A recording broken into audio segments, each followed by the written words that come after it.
Olá, sejam todos muito bem-vindos à quarta temporada do Nutrição em Cast, o seu canal de podcast sobre nutrição, saúde da mulher e maternidade. Estamos aqui no YouTube e também no Spotify. Eu sou Cláudia Banducchi, sou nutricionista e hoje, aqui no Nutrição em Cast, eu estou recebendo a doutora Maria Cecília Maiorano, que é médica, pneumologista, para abordarmos sobre asma durante a gestação. Doutora, seja muito bem-vinda ao Nutrição em Cast. Estou muito feliz em recebê-la. Muito obrigada. Estou muito feliz de estar aqui. Que bom. Doutora, vamos conversar, vamos iniciar primeiro explicando para as pessoas o que é a asma e aí depois a gente entra no contexto aí gestação. Certo. Bom, a asma é uma doença que tem um fundo genético, então as pessoas já nascem com essa predisposição herdada do pai ou da mãe. E é uma inflamação nas vias aéreas, que são os canais que levam ar para os pulmões.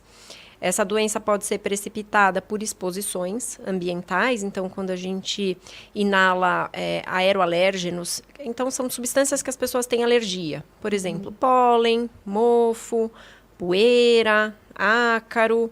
E aí, a partir da exposição a esses alérgenos, a pessoa pode desenvolver uma inflamação nas vias aéreas, que vai ocasionar chiado no peito, falta de ar, tosse. Algumas pessoas têm uma opressão, uma dor no peito e podem desenvolver uma crise mais grave. É uma doença que tem momentos em que o paciente está bem, mas às vezes dependendo da umidade do ar, da temperatura, de alguma infecção viral, uma gripe, um resfriado, a doença pode se manifestar e agravar. Então, basicamente, é uma doença crônica, que tem períodos de controle, períodos de exacerbação, e o principal impacto é a falta de ar e a limitação para as atividades. E a gente pode colocar quais são os principais desafios trazendo, então, a asma para a gestação, para essa mulher que está grávida? Para a mulher que está grávida, acho que o grande desafio é porque a mulher grávida já tem uma dificuldade para respirar, pelo aumento do volume abdominal. Então, acho que somado a uma doença respiratória, a dificuldade para respirar acaba ficando muito grande se a doença não estiver muito bem controlada. Além do medo de lidar com uma doença grávida, sabendo que isso pode ter riscos para o bebê, para a própria mãe. Enfrentar toda essa situação no momento de vulnerabilidade é muito difícil. E a asma, ela pode afetar a saúde da mãe e do bebê durante a gestação? A asma pode afetar a saúde de ambos. De ambos. Então, para a mãe existe um risco de pré-eclâmpsia, principalmente, e para o bebê, nascimento prematuro, baixo risco ao nascer, são as grandes complicações da asma durante a gestação. Mas nisso a gente está falando de uma mulher que tem um descontrole da asma.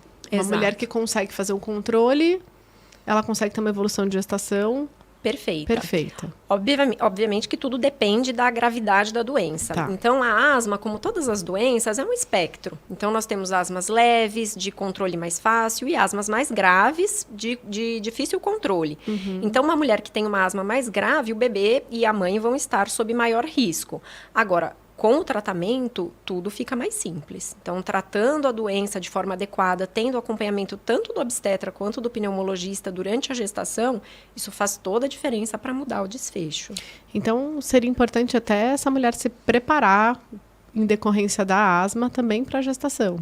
Com certeza. Então, estabilizar. Se é possível estabilizar? É possível. É possível controle. A gente chama de controle. Né? Então, é possível ter a asma controlada com medicamentos e é bom a mulher se programar. Se ela está pensando em engravidar e ela tem asma, principalmente as formas mais graves, de deixar a doença muito bem controlada antes da gestação. E tem algum manejo diferente, pensando em mulheres grávidas e não grávidas, quando a gente fala no tratamento? No geral, eu vou dizer que não, com algumas particularidades. Tá. Então, tem algumas medicações que são mais seguras para a mulher gestante, mas grande parte das medicações de primeira linha a gente pode usar em mulheres grávidas, sem problemas. Então, principalmente as medicações inalatórias, que são as famosas bombinhas, né? Elas têm poucos efeitos colaterais, porque são medicações que são administradas por via inalatória e elas vão para os pulmões, prioritariamente. A quantidade que é absorvida para chegar na corrente sanguínea e gerar efeitos colaterais é muito pequena. O FDA, né, que é o Food and Drug Administration, tem uma classificação de medicações A, que pode usar tranquilamente, até X, que é uma medicação que não deve jamais ser usada. As medicações para asma, geralmente elas estão entre B e C, que pesando risco-benefício, a gente pode usar de forma tranquila.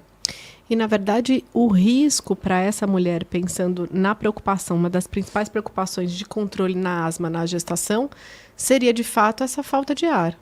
Por conta também do crescimento do bebê, né? A asma não controlada, quando a mulher entra em crise, a falta de oxigenação para o bebê pode gerar efeitos muito deletérios. Então, a restrição do crescimento. Tá. E parto prematuro, com todas as suas complicações. Então, quando a gente pensa em efeito colateral dos medicamentos, pesando risco-benefício, o risco de uma complicação, de uma exacerbação da asma é muito maior do que o risco envolvido com o uso de qualquer medicação. Então, as medicações são seguras e se a gente colocar na balança, é muito pior, tanto para a mãe quanto para o bebê, ficar com a doença descontrolada. Considerando que os medicamentos são, no geral, bem seguros. E esses medicamentos, eles são utilizados de forma profilática ou são utilizados na crise? Quando você pensa em gestação? Existem as duas coisas. Então, a gente, quando avalia... Porque a consequência, se a gente parar para pensar, é bem séria, né? Dependendo de quantas crises essa mulher tenha durante a gestação. Sim, que podem acarretar hospitalização. Sim. Então, o médico faz uma avaliação para ver o grau de controle da asma. Se a asma estiver descontrolada, a gente já precisa entrar com uma medicação contínua, que é para prevenção de crises. Então, a gente vai perguntar para a gestante quanto que o sintoma impacta na vida dela, quantas vezes por semana ela tem chiado ou falta de ar. E com isso, a gente consegue saber se a asma está controlada ou não. Estando não controlada, a gente vai usar uma medicação para prevenir as crises. Então, a medicação é usada de forma contínua, diariamente, medicação inalatória, as bombinhas, que é uma combinação do corticoide inalatório, que desinflama as vias aéreas, e o broncodilatador, que abre o brônquio e diminui a falta de ar, né? Diminui o chiado, a falta de ar. Então, essas bombinhas são usadas de forma preventiva. Quando o paciente desenvolve uma crise, ele vai usar uma dose extra de medicação inalatória e aí precisa usar a corticoide via oral também, né? O anti-inflamatório por via oral. E aí que é o problema. Se a gente usa a medicação inalatória de forma correta, a asma fica bem controladinha com as medicações inalatórias, a gente não precisa usar o corticoide via oral, que tem mais efeitos, né? Se a gente precisar usar para gestante numa crise, a gente vai usar. A gente vai tratar como um asmático descompensado, sem nenhuma particularidade. Mas é melhor que não precise usar, principalmente no primeiro trimestre da gestação. Não é uma medicação que tem um risco de malformação grave, mas sempre que a gente puder evitar, é melhor. Mas se a gestante está em crise, a prioridade é tirar da crise. Então, a gente usa tudo. Corticoide via oral, o que for preciso para tirar da crise, endovenoso. E tentar entender quais são esses expositores, né? Para colocá-la nessa situação, né? Sim, com certeza. Então, a gente tem que ver na casa dela se tem tapete, carpete, cortina, poeira, animais. Tem gente que é alérgica a pelo de gato, então mofo. Tudo isso, o ambiente tem que estar muito bem controlado, muito bem limpo. A gente orienta a não varrer para não levantar poeira, não usar aspirador de pó, a não ser que sejam aqueles aspiradores com água, né, que não levanta poeira. Tudo isso para evitar o descontrole. Que a vida da de um doença. asmático já sabe, né? É assim, quem é asmático sabe. Então, não pode ter bicho de pelúcia, carpete, tapete, cortina. Mas você acha que a gestação deixa ela mais vulnerável para as crises? Isso é interessante a gente falar. É um comportamento muito variável. A asma já é uma doença de comportamento variável para qualquer pessoa. Na gestação, 1/3, em média, das mulheres ficam iguais, 1/3 costuma piorar dos sintomas e 1/3 costuma melhorar. Então, é meio imprevisível. Nossa, bem imprevisível. Os estudos mostram isso, né? Então, não tem como a gente saber.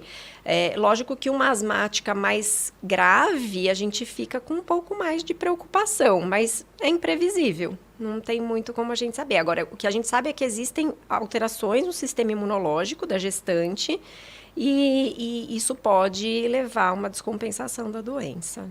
E aí você comentou que há uma preocupação muito vinculada ao primeiro trimestre gestacional, mas eu fico pensando nossa, eu sou mãe e eu fico pensando o quanto a gente já é fadigada, né? Aquele barrigão da reta final.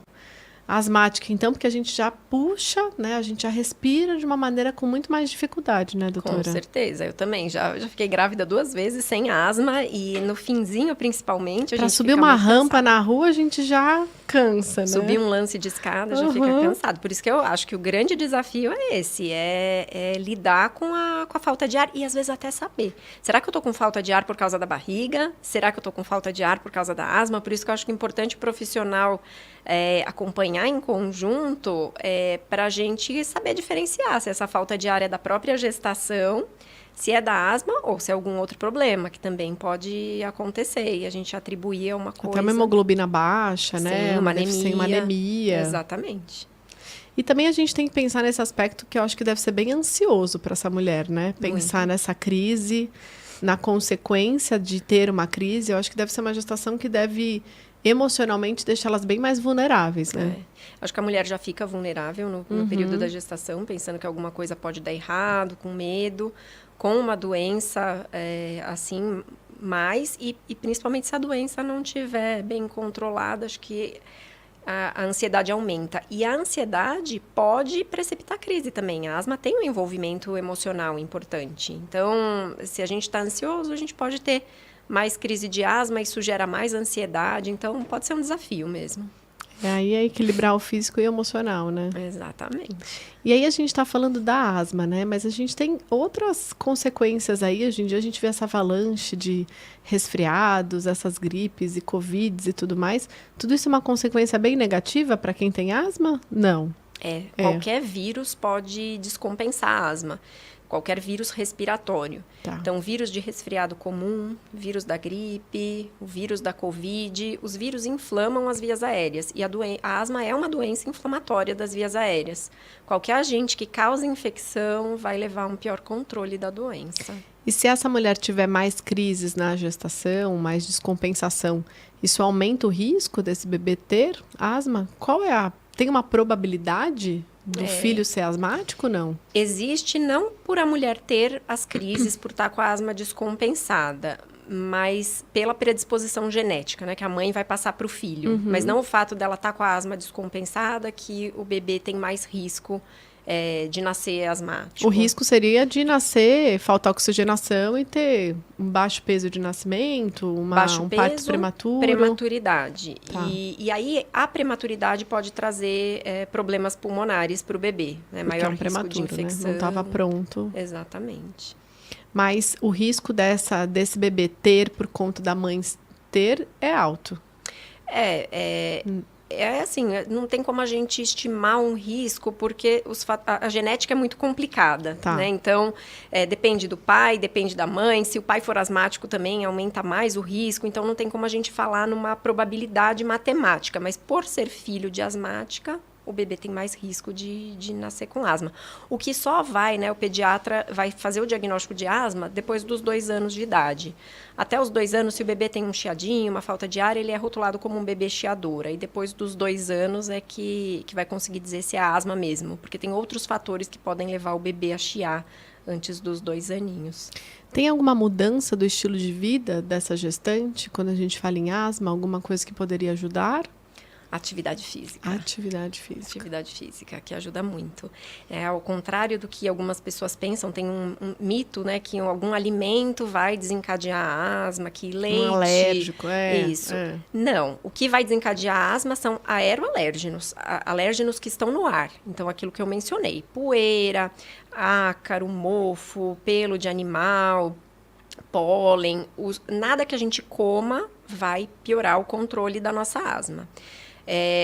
O que pode piorar em termos de alimentação é comer demais, comer alimentos que não são saudáveis, porque ganhando muito peso na gestação, a gente vai piorar o controle da asma. O excesso de peso leva ao pior controle da asma.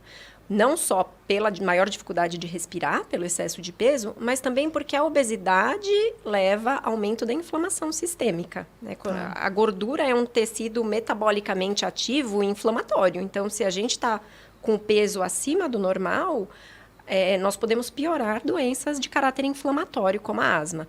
Então, acho que se manter no peso, ganhar o peso suficiente, não ganhar mais, né, 20, 30 quilos na gestação, não tem por que ganhar todo esse peso, e fazer atividade física, tanto para controlar o peso, quanto para melhorar os sintomas. A atividade física é muito bem-vinda. E aí, qualquer atividade física aeróbica, então, uma caminhada, bicicleta, natação, que a natação é boa para quem é asmático, porque o ambiente é úmido, né? Então, o ambiente quentinho e úmido da piscina é bom. Algumas piscinas têm cloro, o cloro pode piorar o sintoma de um asmático, mas aí hoje em dia tem alternativas, né? Tem piscinas que são só de água salgada para fazer a desinfecção, então não tem cloro quase, ou não tem mesmo cloro. Então, a gestante pode fazer natação, pode fazer caminhada, é super bem-vinda e vai fazer muito bem para o controle da doença. E essa gestante, ela consegue monitorar essa função pulmonar, assim, ao longo da gestação? Consegue, então... Fazendo consultas? Tem que fazer um acompanhamento periódico. E é indicado o acompanhamento? Com certeza. Descobriu que está grávida, já vai na consulta? Passa na consulta com o pneumologista. E o ideal é fazer esse acompanhamento mensal e, se tiver algum problema, até de forma mais frequente. Então, o pneumologista vai avaliar, vai ver se a falta de ar é por causa da asma mesmo. Se não for, vai investigar outras condições. E, ao longo desse acompanhamento, vai fazendo a função pulmonar. É um exame chamado espirometria. O paciente sopra num aparelho e aí vai medindo essa capacidade pulmonar e comparando um resultado com o outro, para ver se o tratamento está fazendo efeito, se tem que aumentar a dose da medicação, se pode reduzir a dose da medicação. Então, porque pela evolução da gestação, a função pulmonar já é comprometida. Podemos dizer assim? Assim, alguns valores podem se alterar, né, pelo aumento do volume abdominal, mas não da forma como a asma altera. O pneumologista, além do exame, ele vai saber identificar se é uma restrição pelo aumento do volume abdominal ou se é uma alteração das vias aéreas mesmo, da asma descontrolada. E aí, se for, a gente já faz a adequação que precisa ser feita antes de descompensar. Porque, na verdade, a preocupação é a crise, né? É a crise. O grande problema é a crise. A asma mal controlada, levando a uma crise, a uma hospitalização, baixo suprimento de oxigênio para esse feto, e aí o risco do parto prematuro, do baixo... E também a asma mal controlada, mesmo sem crises, mas uma asma mal controlada ao longo de toda a gestação pode levar esse bebê a nascer com baixo peso. E existe algum protocolo que tem que ser feito quando essa mulher está nessa fase, nessa crise? Algum procedimento emergencial? Ela tem que procurar um pronto-socorro? O que ela tem que fazer? Sempre, isso para qualquer asmático e para mulher grávida, considerando o risco envolvido, tem mais uma vida envolvida, é levar sempre a medicação inalatória. Então, se eu vou até o trabalho, se eu vou até o shopping, se eu vou no parque, eu tenho que estar com a minha medicação. Tá. Tem medicações que a gente usa continuamente e as medicações que a gente chama de medicação de resgate, que é para usar quando você tem algum sintoma. Então, todo dia o asmático vai acordar, vai usar a medicação habitual dele. Como quem tem diabetes, pressão alta, usa a medicação, o asmático vai usar. Se essa gestante entrar em crise no meio do dia, ela sentir um chiado, uma falta de ar, ela tem essa medicação de resgate que ela pode usar para tirar da crise. Então, ela usa essa medicação.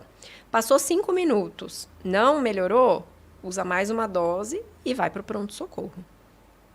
Ela consegue perceber quando ela está entrando em crise? Um asmático sabe. Geralmente sabe. Eu acho que pode ter essa confusão da falta de ar da gestação, mas que geralmente é uma falta de ar quando sobe escada, quando faz um esforço. A crise da asma geralmente vem em repouso, sem fazer nada, vem aquela crise que geralmente vem acompanhada de chiado, de tosse, uma tosse seca, né? Pode ter um pouquinho de secreção, mas uma secreção clarinha, tipo uma clarinha de ovo.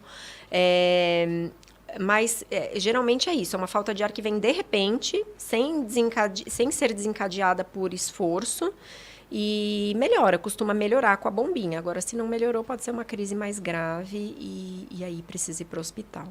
É porque quando a gente fala num bebê que vai estar tendo queda de percentil, numa restrição, a gente está falando de um bebê que está sendo exposto em vários momentos ao longo da gestação por uma baixa oxigenação. Não baixa oxigenação, porque a asma, para levar uma baixa oxigenação, precisa ser uma crise muito grave. Mas é a própria inflamação que a doença gera no organismo que faz com que o bebê não se desenvolva. Eu falo porque seria uma coisa que a gente conseguiria acompanhar para pensar num bebê de fato restrito, né? Seria alguma coisa que não houve um acompanhamento para chegar num ponto desse, né, doutora? Ah, sim. Por isso que merece acompanhamento tanto do obstetra, que vai acompanhar essas questões, né, do crescimento, se o bebê está ganhando peso, se a vitalidade fetal está adequada, quanto do pneumologista garantindo que a asma fique sob controle. E na fase porque se a gente pensar no período de trabalho de parto, é um período onde essa mulher vai também ser exposta a bastante esforço, né? Uhum. Isso pode atrapalhar a via de parto, dependendo do quão essa mulher está exposta no momento de crise ou não? A situação ideal é que essa mulher chegue controlada, fora de crise. Uhum. Se chegar em crise, a gente vai fazer as medicações para tirar da crise, mas a via de parto é indicação obstétrica, né? Não é o pneumologista que vai dizer, eu prefiro que seja cesárea porque a asma... Isso não vai impactar na decisão.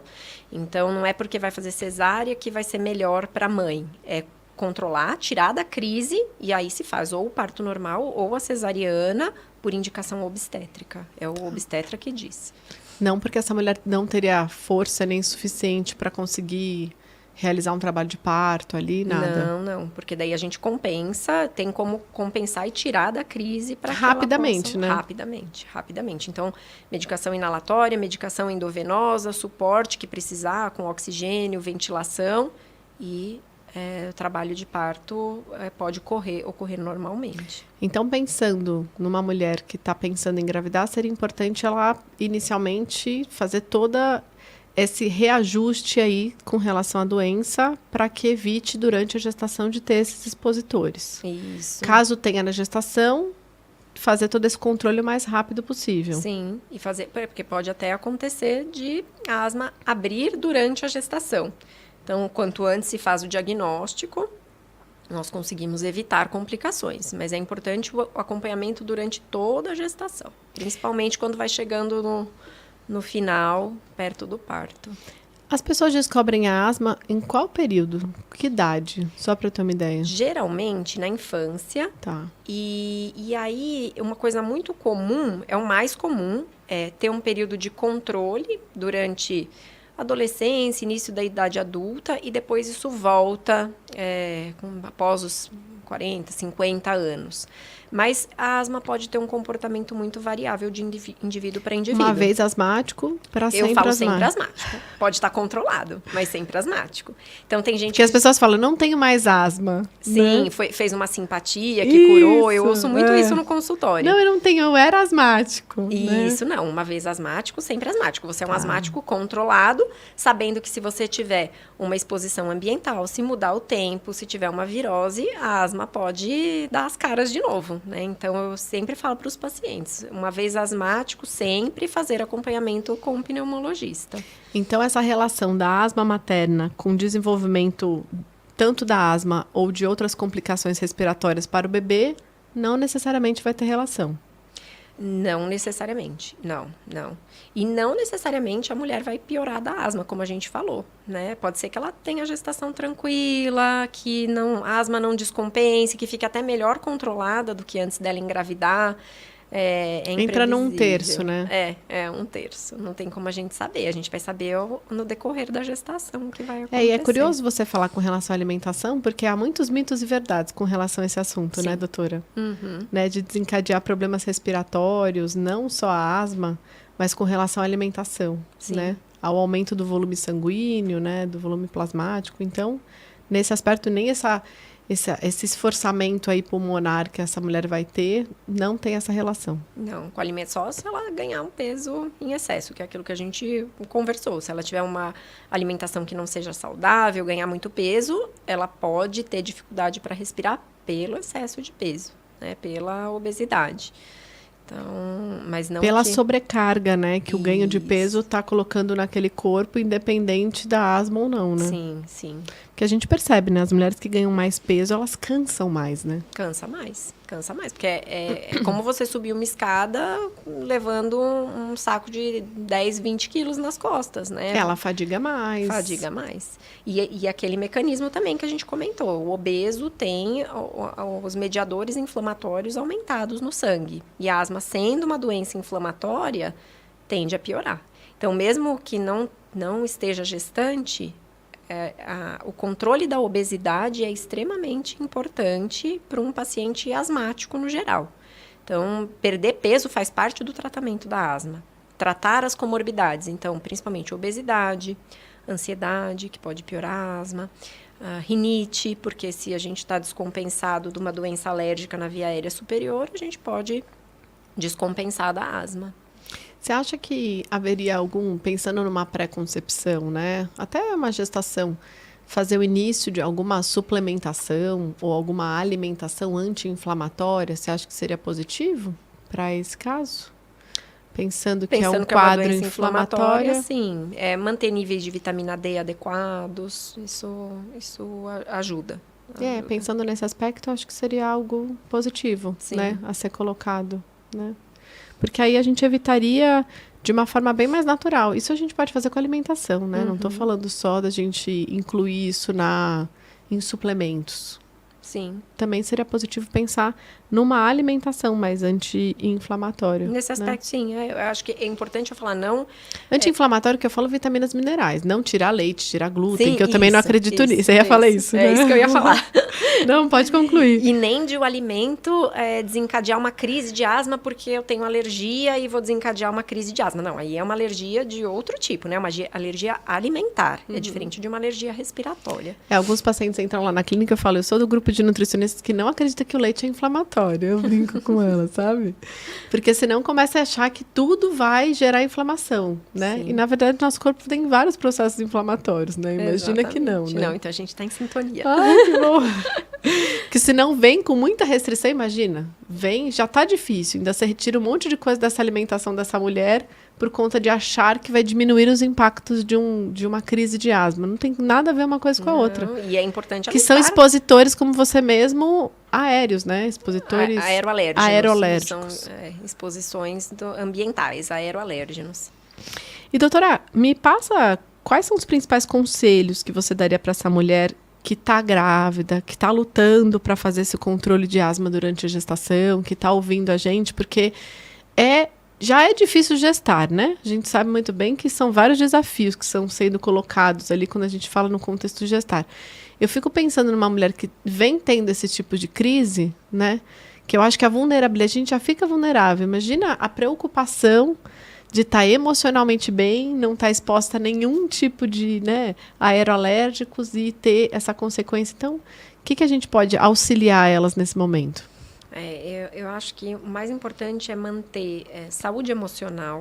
Então, fazer atividade física, manter o lazer, tentar não se sobrecarregar. Eu sei que é difícil, né? Tentar manter a calma. Então, acho que saúde emocional é muito importante. Manter uma alimentação saudável, prática de atividade física, que vai ajudar também na parte emocional, controlar a ansiedade. Conversar muito com o médico, eu acho que aí entra o papel do médico que está acompanhando.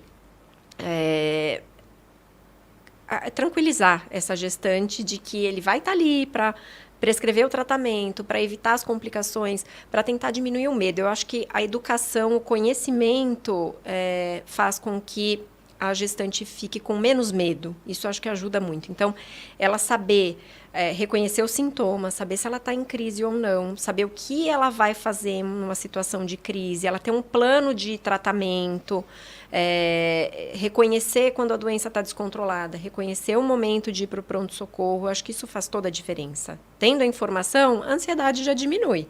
Diminuindo a ansiedade, diminui a chance dela entrar em crise. Então, acho que é um conjunto, né?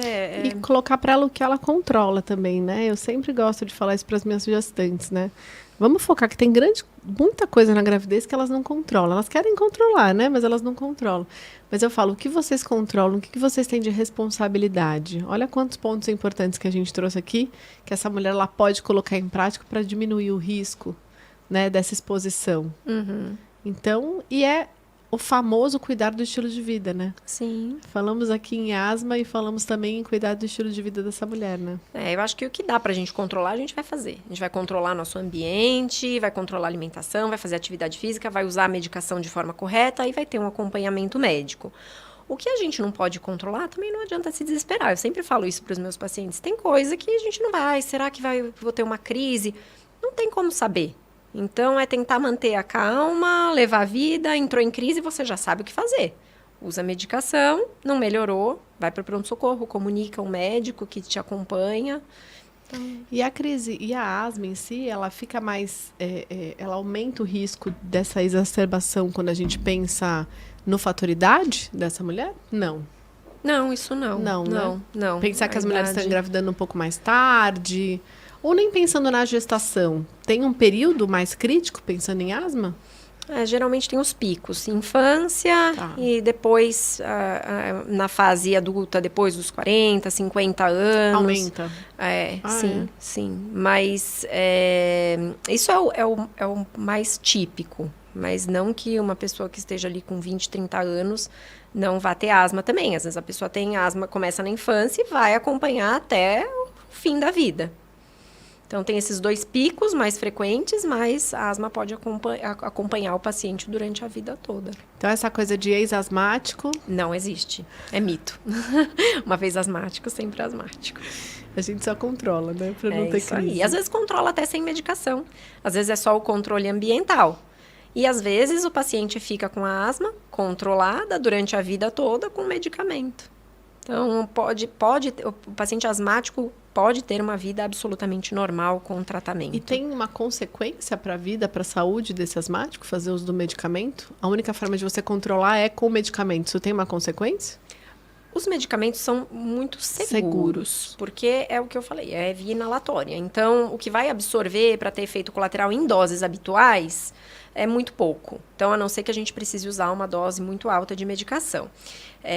O grande problema é se o paciente vira dependente de corticoide via oral, porque daí vai ter o efeito colateral a longo prazo, é sério. Então, são vários riscos: diabetes, hipertensão, obesidade, glaucoma, catarata. Então, a ideia é controlar com outras medicações que não o corticoide. Se o paciente está dependente de corticoide, hoje em dia vai de uns 10, 15 anos para cá, surgiram novas medicações, que são os imunobiológicos, que agem no controle da asma sem que nós precisemos usar corticoide em doses altas. É que o corticoide soluciona mais rápido, né? Rápido. Então... Não, para tirar da crise não tem o quê? É rápido. E outra coisa, quando eu falo em corticoide, as bombinhas que a gente usa para tratar asma têm corticoide. Só que, qual é a diferença? É um corticoide em microgramas, que é uma dose muito menor da dose que a gente toma via oral, e é via inalatória. Então, não é que nem o corticoide via oral ou o corticoide que a gente toma na veia, que vai ter um efeito no organismo todo. Eu falo que as medicações são seguras porque são em doses menores que vão direto no problema, no órgão-alvo. Uhum. Então, o que cai na corrente sanguínea é muito pouco para dar efeito colateral. Então, por isso que é seguro. Na verdade, o corticoide inalatório foi uma revolução no tratamento da asma. Sempre que eu prescrevo, o paciente fala, mas é corticoide? Sim, é corticoide. Mas esse corticoide inalatório não é que nem o corticoide que a gente toma. Então, não tem problema usar a vida inteira, contanto que a doença fique bem controlada. Porque a doença mal controlada é pior do que o efeito colateral do remédio. E às vezes a gente consegue usar uma dose baixinha que... E a doença não controlada, ela desencadeia outras doenças. Hipertensão? A asma não controlada, isso não. Mas a asma não controlada, a longo prazo, o que vai acontecer com os brônquios? Eles vão sofrendo um processo que se chama remodelamento. O brônquio vai cicatrizando de uma forma ruim e vai ficando endurecido. Então, a asma é uma doença que quando a gente dá o corticoide, o broncodilatador, essa obstrução, essa dificuldade para o ar passar dentro dos brônquios, ela é reversível. A partir do momento que você não trata a asma e que ela vai ficando descontrolada por muitos anos, essa obstrução, por causa desse remodelamento, dessa cicatrização inadequada, essa obstrução se torna irreversível. Então, o paciente vai ter uma insuficiência respiratória crônica. O tratamento da asma não é só para prevenir crises. Não é só para você não chiar, não ter falta de ar. É para prevenir complicações no futuro. Então, se você tem 20, 30 anos, você tem que tratar a asma hoje para você respirar bem quando você tiver 60, 70 anos. Pensar a longo prazo. A longo prazo, principalmente porque a expectativa de vida está aumentando. A gente está vivendo mais, então tem que viver com mais qualidade. E aí, com toda essa história do medicamento, você percebeu que a qualidade de vida das pessoas asmáticas melhorou? Com Horrores. certeza. E procura pronto-socorro. Antigamente tinham mais asmáticos procurando serviço de emergência, mais asmáticos internados. Hoje em dia é raríssimo. Eu trabalho em hospital, trabalho em UTI, é raríssimo você ver um asmático internado com crise de asma. Justamente porque o controle está sendo feito de forma mais adequada. Doutora, muito obrigada. Imagina, que pela isso, sua foi um prazer. participação. Eu queria deixar uma mensagem final. Claro, por favor. Para as gestantes não terem medo de tomar remédio para controlar a asma. Legal então, você falar isso. Porque o que acontece? Existe um mito de que eu não posso tomar remédio nenhum durante a gestação porque isso vai fazer mal para o bebê. Então, as pessoas já vêm com essa informação. Primeira coisa que faz, para de tomar remédio. Então, gestante, você é asmática. Tá tomando a medicação? Não pare de tomar a sua medicação. Procure obstetra, procure o pneumologista, porque a gente vai manter o tratamento durante a gestação, para evitar que você tenha crise. Então, nenhum medicamento usado para controlar a asma vai ser pior do que a doença descompensada. E pelo que eu entendi, o medicamento utilizado em mulheres não grávidas é o medicamento usado em mulheres grávidas. Em mulheres grávidas, ou seguro. seja, não vai ter uma migração do medicamento quando não. essa... Não. Tem algumas medicações que são mais seguras porque tem mais estudos. Então, quando a gente fala que o medicamento não é tão seguro, é porque não tem estudo em mulheres grávidas. Tem estudos em animais mostrando segurança.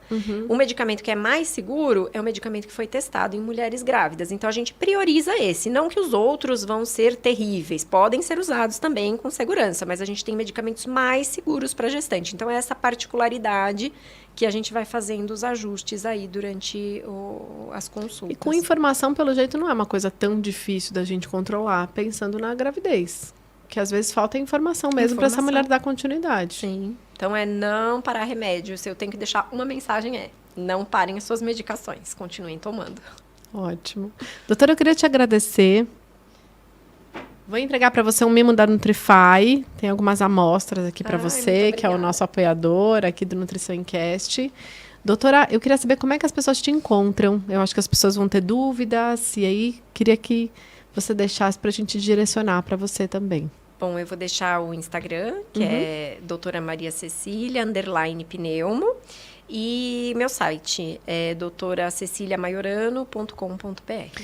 Deixem as dúvidas para a doutora Maria Cecília responder depois. Eu queria agradecer você que ficou com a gente até o momento. Então, se você está grávida, se você conhece uma mulher que tem asma, que está pensando em engravidar, ou está grávida e tem a doença aí, ou tanto de informação que a gente conseguiu colher, eu queria agradecer a equipe da LB Filmes. Estamos aí na 4ª temporada. Obrigada por toda essa estrutura. E siga a gente também nas redes sociais, tanto meus quanto aqui do Nutrição Encast. Eu espero vocês no próximo programa. Até lá!